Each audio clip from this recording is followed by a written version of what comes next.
কেমন আছো ছোট্ট সোনামণিরা? তোমাদের সকলকে আইসিটি ওয়ার্ল্ডে স্বাগত জানাচ্ছি। আমি মোর্শেদ আলম। প্রিয় শিক্ষার্থী বন্ধুরা, তোমরা দেখো তো এই বইটি চিনতে পারছো কি না? হ্যাঁ, এটি তোমাদের গণিত বই, প্রাথমিক গণিত এর পাঠ লসাগু গসাগু। তোমাদের আজ লসাগু এবং গসাগু সম্পর্কে আলোচনা করা হবে। তোমাদের জন্য শিক্ষণফল: লসাগু ও গসাগু ব্যবহার করে সমস্যা সমাধান করতে পারবে। প্রিয় ছোট্ট সোনা বন্ধুরা, তোমাদের জন্য অনুশীলনী 5 এর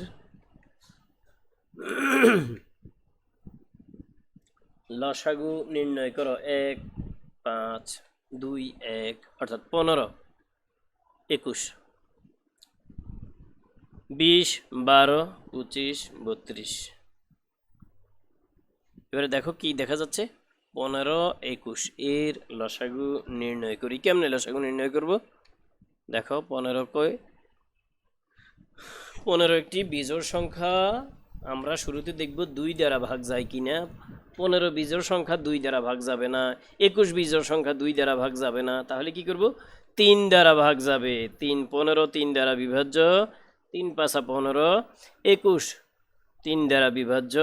3 7 21। এবারে লসাগু কত হয়? 3 5 7। তিনটির গুণফল কত? 105। বুঝেছ? এবারে দেখো 20, 12, 25, 32 এর লসাগু নির্ণয় কর। ছোট্ট সোনা বন্ধুরা, তোমরা দেখো আমরা শুরুতে 2 দ্বারা ভাগ করব। কেন 2 থেকে শুরু করব? এখানে 3টি জোড় সংখ্যা রয়েছে। জোড় সংখ্যা কাকে বলে জানো? হ্যাঁ, ঠিক বলেছ, যে সকল সংখ্যার একক স্থানীয় অঙ্ক 0, 2, 4, 6, 8 ইত্যাদি, এগুলি সবগুলি জোড় সংখ্যা। অর্থাৎ যে সকল সংখ্যা একক স্থানীয় অঙ্ক জোড় সংখ্যা, এগুলো সব 2 দ্বারা বিভাজ্য। দেখো 20 10 দ্বিগুণে 20, 6 দ্বিগুণে 12, 25 দ্বিগুণে 50, 16 দ্বিগুণে 32। এবারে দেখো আবার 2 দ্বারা বিভাজ্য। 5 দ্বিগুণে 10, 3 দ্বিগুণে 6, 25 দ্বিগুণে 50। নাকি 25 ভাগ যায় না, 2 দ্বারা বিভাজ্য নয়, 25 বসে যাবে। 8 দ্বিগুণে 16। এবারে দেখো আর 2 দ্বারা বিভাজ্য হচ্ছে না। এবারে কত দ্বারা বিভাজ্য হবে? 3 দ্বারাও বিভাজ্য হচ্ছে মাত্র একটি। তাহলে কি দ্বারা বিভাজ্য হবে?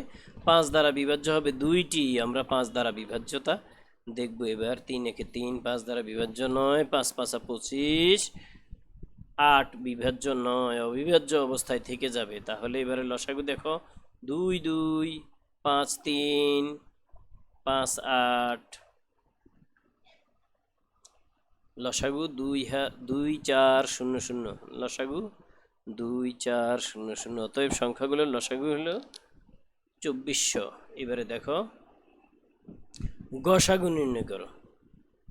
54, 56, 72 এর গসাগু। আবার 20 30, 36, 45 এর গসাগু। এবারে দেখো গসাগু 54, 36, 72। 54, 18 দ্বিগুণে 36, 36 দ্বিগুণে 72। দেখেছো? এবারে দেখো 9 দ্বিগুণে 18, 3 3 দ্বারা 3 নং 27, 3 6 18, 3 12 36। এবারে দেখো 3 3 9, 3 দ্বিগুণে 6, 3 4 12। এবারে 2 4, এগুলি গসাগু। গসাগু যতটুকু করা যায় ততটুকু। যে সকল সংখ্যা বিভাজ্য তারপরে ভাগশেষ থেকে যায় তা নেওয়া যাবে না। এখানে 2 3 3 দ্বারা বিভাজ্য, এটা কিন্তু গসাগু, এটা লসাগু নয়। ঠিক আছে? তাহলে গসাগু হইল কত?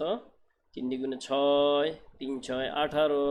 গসাগু হচ্ছে 18। নির্ণেয় গসাগু 18। উত্তর তোমার উত্তর হলো 18। আরেকটা গসাগু দেখো এবার, 2 3 3 4 20 30 36 45। দেখো কত দিয়ে ভাগ করবে তুমি? 2 দ্বারা ভাগ করো, 3 দ্বারা ভাগ করো, হ্যাঁ,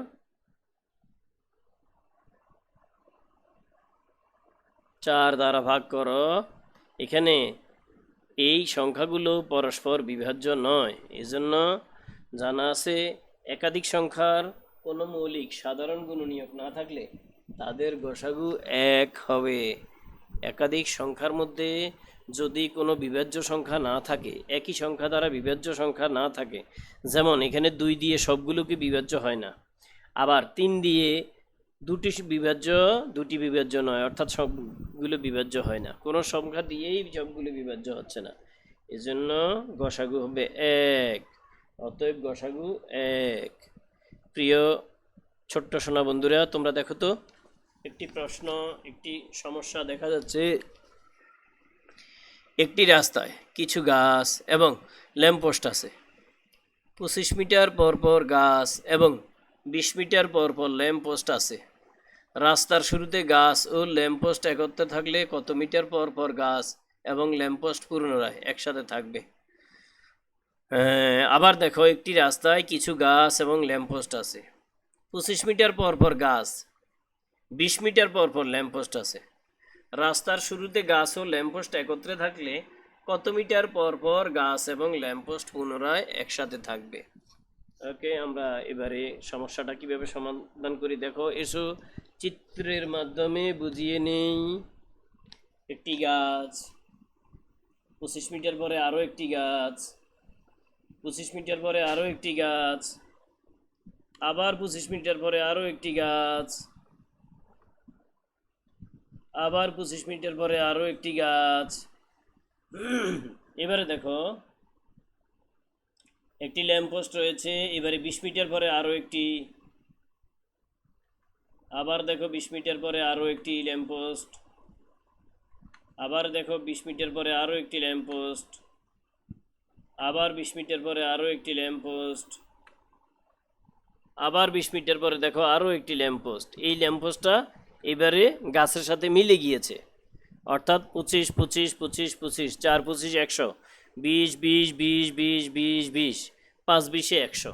তাহলে এখানে দেখা গেল ল্যাম্পপোস্ট এবং গাছ একই জায়গায় মিলে গিয়েছে কতটুকু পরে?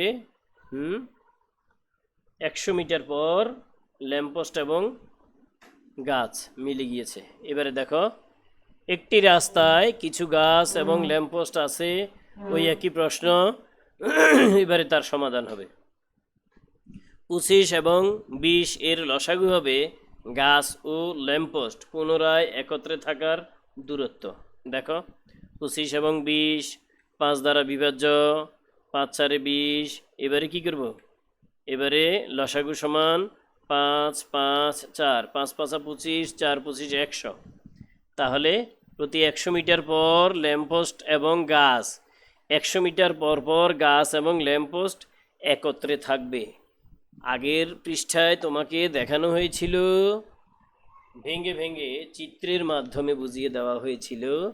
এবারে তুমি নিশ্চয়ই বুঝতে পেরেছ এটাকে লসাগু করে করতে হবে। প্রিয় ছোট্ট সোনা বন্ধুরা, তোমরা খেয়াল রাখবে, এ সকল প্রশ্নের অঙ্কে যদি সবচেয়ে বেশি বা সবচেয়ে বড় এই জাতীয় কথা থাকে তাহলে সেগুলো আমরা গসাগু করব, আর যেগুলোর ক্ষেত্রে সবচেয়ে কম অথবা একসাথে পুনরায় এগুলি বলা হয় তখন আমরা এগুলিতে লসাগু করে সমস্যা সমাধান করব।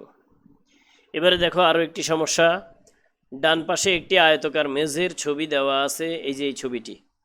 এরপরে কোনো খালি জায়গা না রেখে আমরা মেঝেতে বর্গাকার কার্পেট বসাতে চাই। তাহলে আমরা শুরু করলাম কার্পেট বসানো। বর্গাকার কার্পেট বসানো হয়েছে। এবারে দেখো 1 2 3, 42 এবং 36-এর গসাগু হবে নিম্নেয় বর্গাকার কার্পেটের বৃহত্তমটির 1 বাহুর দৈর্ঘ্য। 42 36, 2 দিয়ে ভাগ করলে 21, 18, আর 2 দিয়ে ভাগ যাবে না, কিন্তু এবার 3 দিয়ে ভাগ যাবে। দেখো 3 দিয়ে ভাগ যায়, 3 সাতা 21, 3 ছয় 18, এবার আর ভাগই যাবে না, আর একই সংখ্যা দ্বারা আর ভাগ যাচ্ছে না।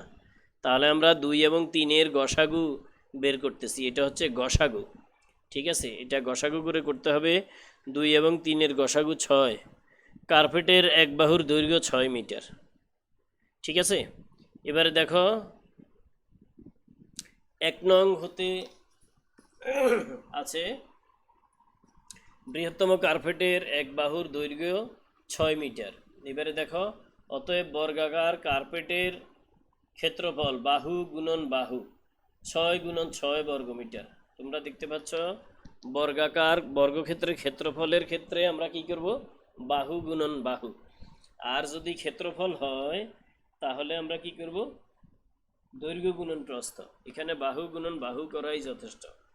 আয়তাকার মেজের ক্ষেত্রফল দৈর্ঘ্য গুণন প্রস্থ বর্গমিটার রয়েছে। 42 গুণন 36 বর্গমিটার, তাহলে কত হয়, 1552 বর্গমিটার। অতএব কার্পেট লাগবে 1512 ভাগ 36টি। আয়তাকার মেজের ক্ষেত্রফল 1512 বর্গমিটার, অতএব কার্পেট লাগবে 1512 ভাগ 36টি সমান, এখানে ভাগ করে দেখো তুমি এটাকে, 1512 4 বার দিলে কত হয়, 144, আবার 7 নামলো 72, 36 দ্বিগুণে 72, অর্থাৎ 42টি। 42 খণ্ড, 42 খণ্ড কার্পেট লাগবে। এই যে 42টি কার্পেট লাগবে, 42টি। প্রিয় ছোট্ট সোনা বন্ধুরা, এবারে দেখো তো কি আসতেছে তোমার জন্য, বাড়ির কাজ করতে পারবে তো না? হ্যাঁ অবশ্যই পারবে, বাড়ির কাজ করো এবার। ওকে, তোমাদের পাঠ্য বইয়ের 33 নম্বর পৃষ্ঠা দেখো, এই যে এটা হচ্ছে 33 নম্বর পৃষ্ঠা, 33 নম্বর পৃষ্ঠা। তোমার পাঠ্য বইয়ের 33 নম্বর পৃষ্ঠা খোলো, ভিডিওর সাথে মিলিয়ে দেখো। 33 নম্বর পৃষ্ঠা, এটি তোমার বাড়ির কাজ। প্রিয় সোনা বন্ধুরা, তোমরা এই ভিডিও যদি তোমাদের ভালো লেগে থাকে তাহলে অবশ্যই লাইক দিবে, আর তোমাদের বন্ধুদের জানানোর জন্য শেয়ার করবে। পরবর্তী ভিডিও পাওয়ার জন্য অবশ্যই সাবস্ক্রাইব করবে। সকলে ভালো থাকো, সুস্থ থাকো, নিরাপদে থাকো। আল্লাহ হাফেজ, সবাইকে ধন্যবাদ।